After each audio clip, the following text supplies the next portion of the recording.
The United States is conducting a ton of clandestine missions in the South China Sea that we never hear about. From covert operations against China to building alliances and fighting terrorists. Today, I'm going to piece together declassified CIA documents and personal accounts to do a deep dive on the legitimately insane American black ops across the Pacific. First, we need to know about the guys pulling these missions off. America's 1st Special Forces Group is the team responsible for missions in this just gigantic hog of an area of operations. I mean, it covers everything from India to China, down through Southeast Asia and across the island chains to the US Pacific coastline. This region spans across over 1,000 different languages, the world's 3 largest economies, biggest armies, 36 different countries, 16 time zones, and 50% of the world's population and Earth's surface. Behind these cold hard numbers, though, are some of the most beautiful views and ancient cultures that brought us things my viewers love the most, like gunpowder and anime. It's about 5,000 miles from San Francisco to Okinawa, so to cut down on response time, they have an entire battalion of operators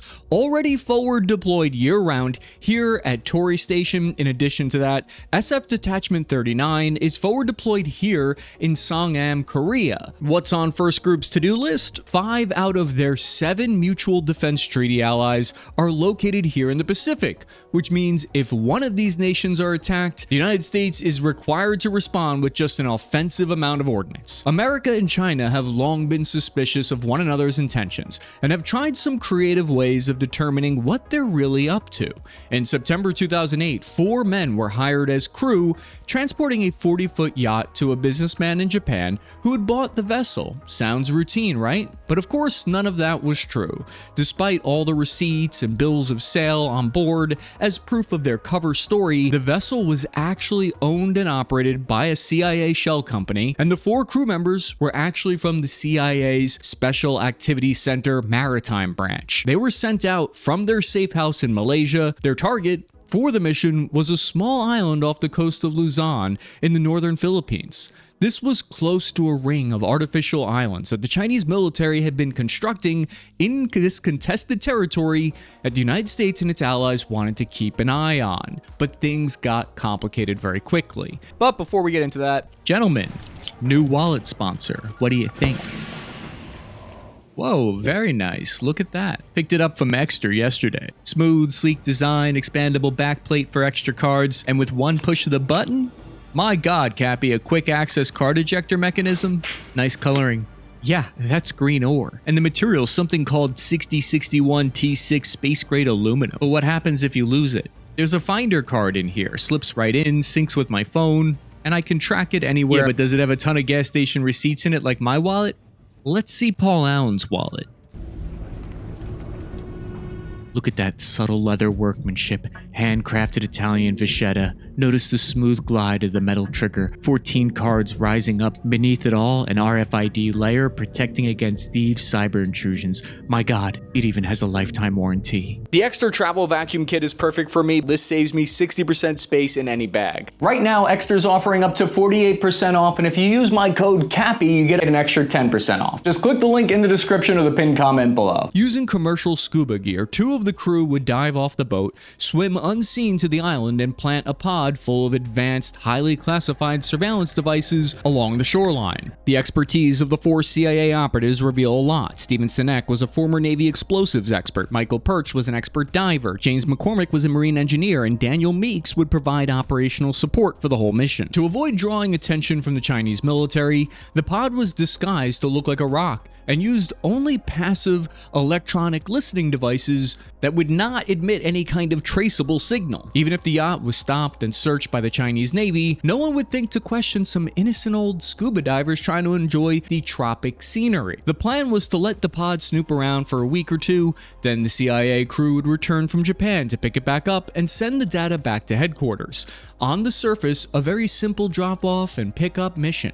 Unfortunately for the team, Tropical Storm Higos was forming in the Western Pacific, and it threatened to pass through the area. A 40-foot commercial yacht just isn't built to handle those kind of conditions. The team had a very difficult choice to make, whether or not to scrub the mission before departing Malaysia. The team decided to go for it ultimately. But the storm kept its constant course over the Philippines and barreled straight for the operational area. There was no time to turn around. Officers back home at HQ in Langley listened as the team reported severe storm conditions over the radio, and watched in horror as the eye of the storm passed directly over the vessel's tracking beacon. Then the beacon went dark. The US government couldn't even mobilize any US military assets in the area because they feared blowing the mission's cover.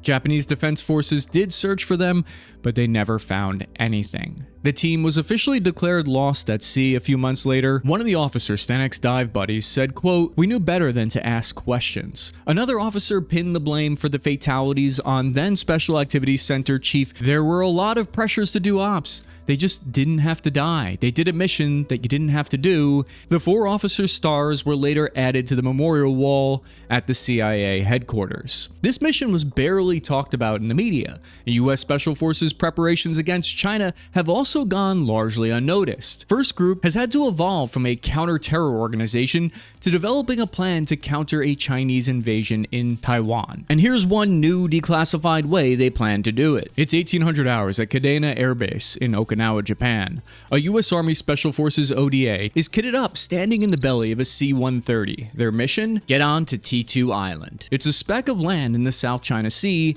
held by the Philippines, sitting just 30 kilometers away from Chinese-occupied Subu Reef. It's one of the islands most likely to be contested in the event of a Chinese war with Taiwan. Maybe you could walk me through, it sounds like it's like a joint forcible entry, it's getting on the island. What are some of the challenges? We actually were the first ODA that proof of concept a military freefall operation jump into an island in the South China Sea.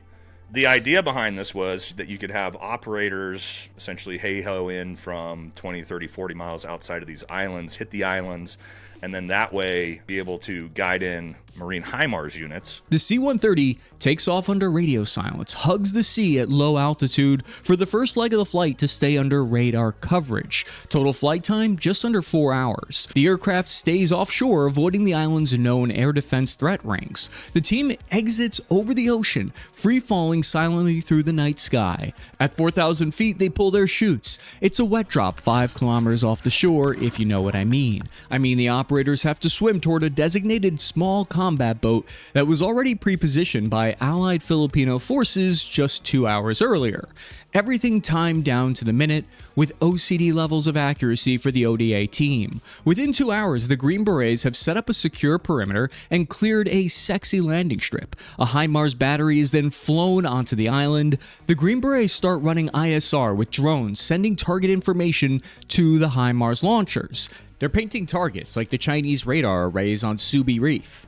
Bringing those HIMARS units with help through us actually taking the islands initially, and then be able to sort of island hop our way through the South China Sea on these tiny little islands, bringing that sort of HIMARS feasibility forward that allows them to then obviously attack Chinese naval ships. I can talk about that because we broadcasted it huge so that China would see it specifically. And sometimes we do this in the military where we want, our adversaries to know some of our capabilities. The launchers fire and load back up into a C-130, and they're gone from the island before they can be fixed by Chinese counterbat. But it's not all explosives. The United States and China are also waging a quieter war against one another. You may never have heard of the Special Collections Service. They sound innocently like a subdivision of the US Postal Service. In reality, they're a highly classified joint operation between the CIA and the NSA. It's a beautiful, unholy alliance formed and cooked in the depths of intelligence hell.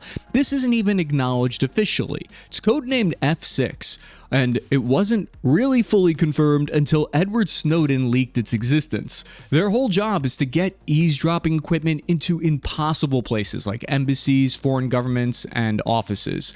They're like burglars that are bankrolled by a government with a blank check. They've been called the Mission Impossible team of the United States. It's just a crazy force. And in early 2000, China placed an order for a 767 Boeing aircraft because in 2000 they didn't know any better. By 2002, the aircraft was being fitted in San Antonio, Texas. The maintenance had started a year prior. It was all routine, but what wasn't routine was it was being done under the close watch of heavily armed Chinese security guards. Why? Because the plane was like the Air Force One for then Chinese President Jiang Zemin. It was only a few days before the plane was scheduled to shuttle Mr. Xi to the Asia-Pacific Economic Forum in Shanghai, where the two heads of state, America and China, would be meeting. Chinese technicians reportedly found something odd when they were running routine tests before the journey. There was a kind of static whine coming from several devices. Inside the plane, a surveillance bug was found in his private bathroom on the jet, then another was found above the bed in his plane's presidential suite. I had no idea the CIA was naughty like that, wanting to know what the Chinese president's dirty talk was like. The plane was brought to a military airfield north of Beijing, while their investigators looked into how this breach of Chinese security happened. The operation fit the bill for the kind of mission that the Special Collection Service is responsible for. The CIA bribed or blackmailed one of the Chinese security agents, then the NSA provided the device, which was then reportedly operated via a satellite connection. And that's who planted the bug, most likely, one of these Chinese defectors. This is something that could never happen today under this geopolitical climate. The two nations would just never be exchanging sensitive aircraft like that in the first place. In fact, the two countries are so completely closed off to one another that they're resorting to YouTube to send messages. Did you know the CIA has an official YouTube channel? No.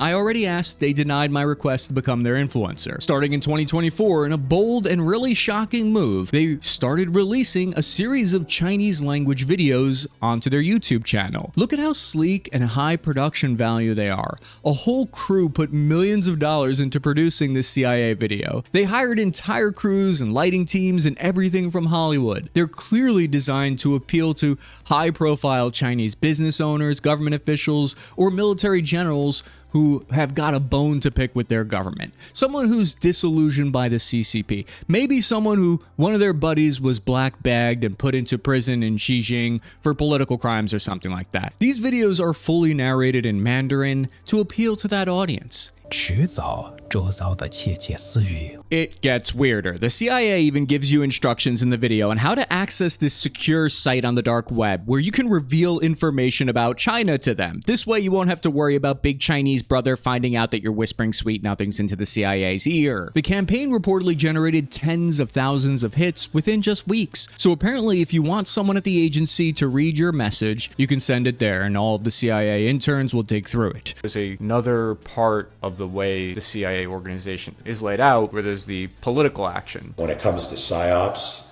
or political influence, covert action, it's picking the right people with the right experience that can really know the differences of how people think and what motivates them. We need to be way more savvy when it comes to how we help shape the psychological and influence battle space. China's own Ministry of State Security, the MSS, has launched counter campaigns, warning their people of the consequences of betraying their country. The former CIA director Bill Burns told the Financial Times in 2025 that 20% of their entire budget is now devoted to stopping Chinese spies and in turn spying on China. Pacific stonk going up. But what if I told you these two spy agencies, the United States, China, CIA, MSS, have actually worked closely together on the same team in the past? Like those episodes where Batman and the Joker had to team up to defeat something even more evil and more communist. In 1980, the CIA pulled off one of the strangest ops of the Cold War. It built a multi-million-dollar spy station inside communist China. This was done in full cooperation and authorization of Beijing. Now, why would they agree to something like that?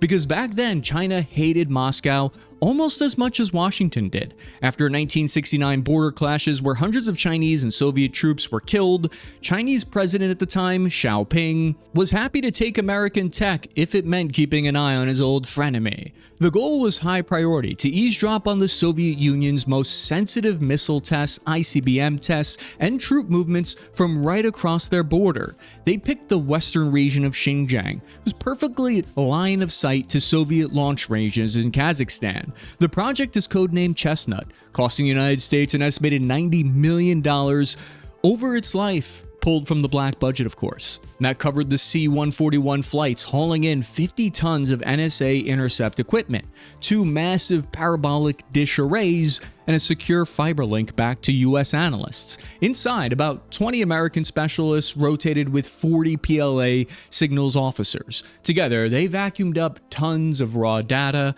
on Soviet missiles, radio chatter, and troop movements. The partnership ran even deeper, though. It would be like if the Rebel Alliance teamed up with the Empire and decided to rule the galaxy together. In the book What We Won, America's Secret War in Afghanistan, they detail how Brzezinski from the US State Department went to China and asked them to work together with the United States to send weapons to the Mujahideen to fight against the Soviets in Afghanistan. China agreed to do it on the down low. As long as the US pinky promised not to tell anyone about their secret relationship, China sent 300 advisors to train the militia across the border in Pakistan, and they sent over $400 million worth of weaponry, which was a lot back then. The weapons they sent were nearly identical to what the Russians were using, so they kept a level of plausible deniability, and much of this didn't come out until years later. Then, in June 1989, after the Tiananmen Square killings, relations iced over between the spy agencies of the United States and China, and those spy stations were destroyed, and this kind of cooperation wouldn't happen again. And just mentioning this means that this video will get blacklisted. The entire American Special Forces and CIA actually has its origins right here in the Pacific. You see, during World War II, the US fought across here against the Japanese Empire when they were going absolutely buck wild. But what a lot of people don't know is that at the same time, the US was covertly funneling billions of dollars worth of aid and weapon systems to China to keep their fight alive. Which is nuts, because supplying China with weapons today would be considered cray-cray. And the United States didn't just stop working with their allies in the region after that and say, see you later, bye. No, ever since then, the US has remained deeply involved in the security. I had no idea that American SF were going to Mongolia and chilling there and hanging there. It's recent. I was one of the first ODAs there in 2019. We just recently started to work on that alliance. They really like America. It looks like I'm sure you've seen in Ukraine, in the sort of that old Soviet bloc, the way everything's built. Yeah. It looks like Ukraine, or it looks like Russia there. Everything is like Russian structured. They send all of their military officers to Russia. So they love Russia.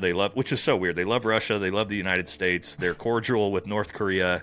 And they don't like China. So super, super cool and interesting place. What is the Special Forces operator's strategy here? U.S. trade is worth more than $3 trillion here, making the trade routes in the Pacific a core interest to the United States. American Special Forces work closely with the nations here from their perspective to defend their sovereignty, and they do it at the invitation of the governments, who see U.S. support as a deterrent. The Philippines, Taiwan, Mongolia, Australia, Thailand, Japan, and South Korea are just a few of the close allies, and often it's American operators on the ground who help keep these international diplomatic relations warm. But the Chinese Communist Party see it very differently than the international community. They argue that it's always been Chinese sovereignty in this area for centuries, but Washington frames its presence as keeping sea lanes open to anyone who wants to ride. It's always the small disagreements that can lead to thermonuclear war, isn't it? And I got to be a little bit more careful about talking about this in Taiwan, because, we are there as Special Forces units. We have been for a long time. We're sort of embedded there in developing sort of all the backside unconventional warfare. If China were to actually try to invade the island, what we do, we go in and we, work by, with, and through, train, advise, equip foreign nations' militaries. That's essentially what we're doing with the Taiwanese Special Forces.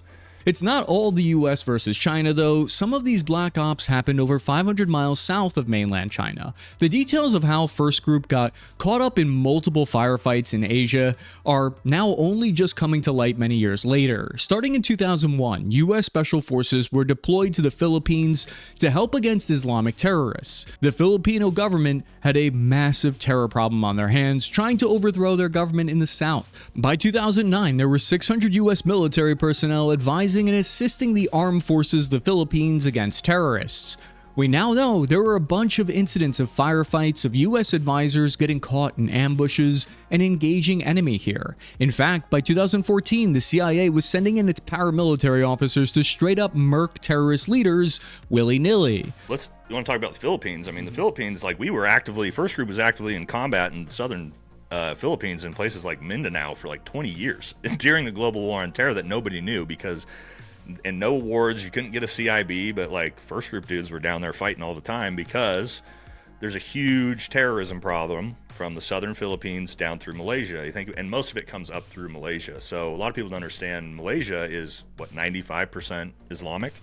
And so a lot of that, spread of ISIS and Islamic terrorist groups moved its way up through Indonesia and into the southern Philippines. Combat operations continued until 2017 at the Battle of Marwa, which was kind of the last climactic battle here. After that, terrorist groups' presence had been severely degraded in the Philippines. All told, 3 US personnel died in the fighting. The major takeaway here, though, is that it ended up being an outstanding reason for the US to get closer with the Philippines government and develop a kind of cozy relationship. This buddy-buddy relationship has now bloomed and come in handy years later, as it's become one of the main allies and key logistics hubs for US troops in the region in their goal to deter war with China. It's a super sensitive country because they're trying to keep peaceful ties and good business relationships with China and the United States. And so having American special forces and military, that's a very tight alliance that China is not going to be happy about. Like, they don't want to hear that there's US soldiers doing combat operations on their doorstep. That might sound insane, thinking about a war happening today between these two giants.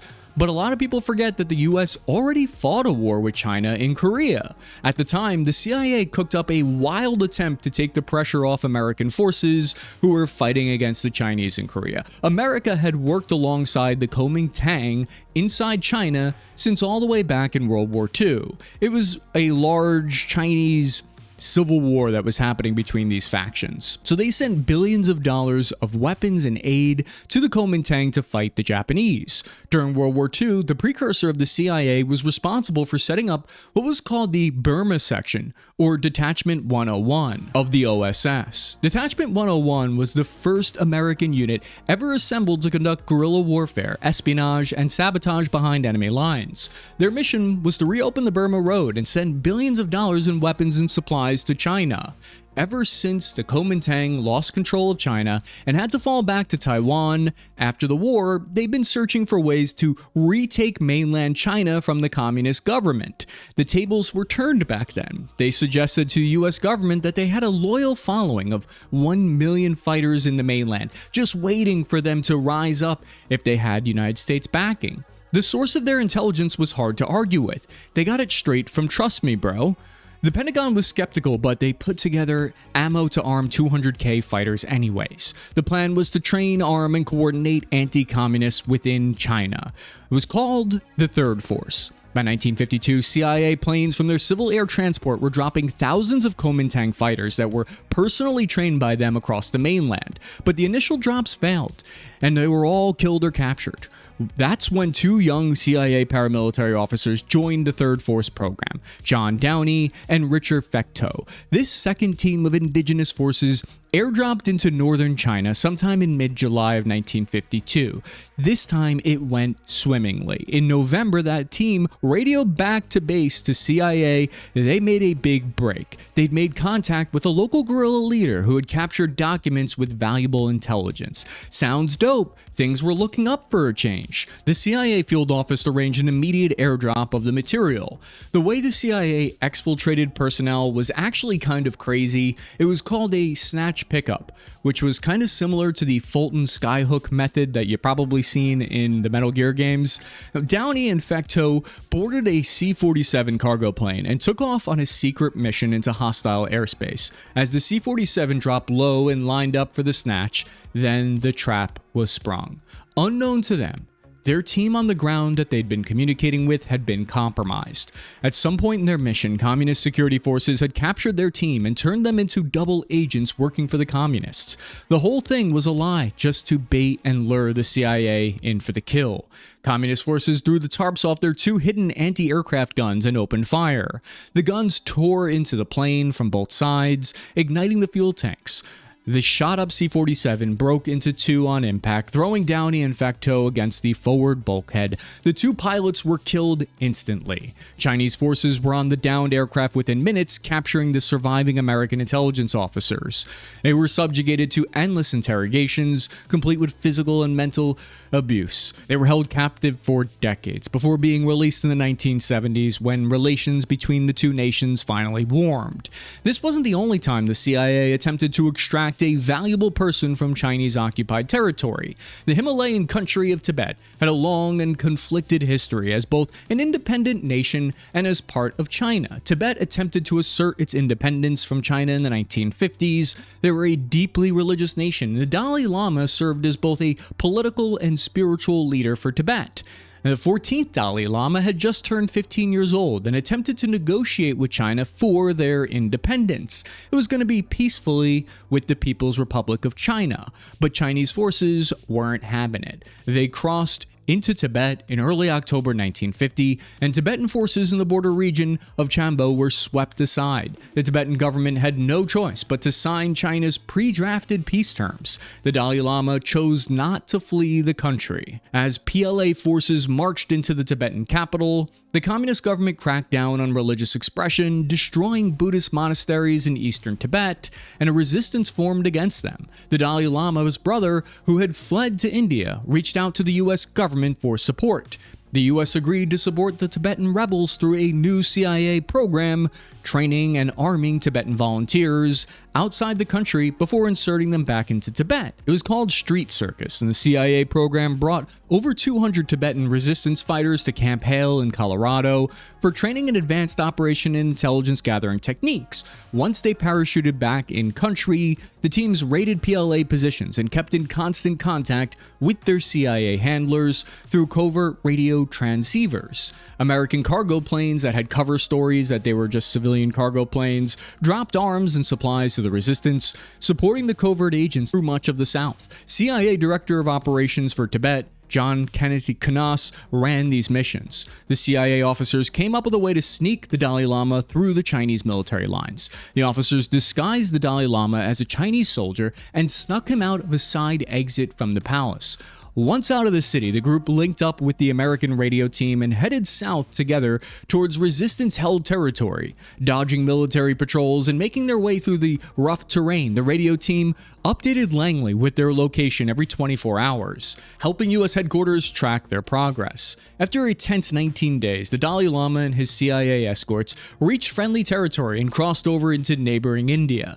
As the news of the Dalai Lama's successful escape reached the people of Tibet, tens of thousands of refugees followed in his wake, making the journey through the mountain passes and into northern India. Among the community living in exile were many young men eager to continue the fight against Chinese occupation of their homeland. A new resistance base was established in the remote Mustang district of Nepal, right on the Tibetan border. From here, CIA trained and supplied resistance fighters and raided the Xinjiang-Tibet Highway, the Chinese military's main supply route into Tibet.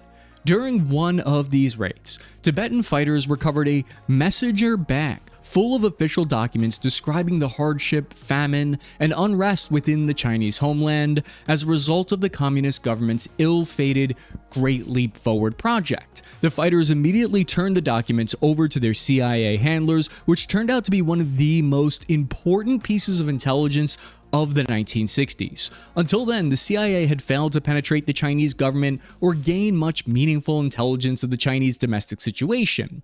These documents were the first real insight into the internal dynamics of the Chinese party and some of the biggest problems facing the party. The Great Leap Forward was this momentous political, social, and economic project that aimed to restructure all of Chinese society around hardline communist ideals of progress. But the forceful uprooting of China's China's agricultural economy resulted in the second largest famine in recorded history, with somewhere between 15 and 55 million Chinese citizens dying of starvation. If it weren't for the CIA's help in Tibet, the rest of the world may never have known just how bad things were in mainland China in the early 1960s. At the end of the day, these stories show that the shadow war between America and China didn't start yesterday. This shift has been going on for generations, moving from jungles and mountainous terrain to coral reefs and YouTube feeds. Friends change, alliances shift, enemies become frenemies, and the chessboard is never static. But the game has always been the same. Stay a step ahead, get the intelligence first, and shape the battlefield before the shooting even starts. They can invade and take Taiwan. There's no doubt in my mind. If they really want to go scorched earth, they're not going to be stopped. But that entails killing millions and millions and millions of ethnically Chinese. That is also culturally in mainland China not acceptable. But then what do they take? You're the ruler over bones and ash? Is that strategically and culturally what the reunification of China and Taiwan is supposed to look like for Xi Jinping? No.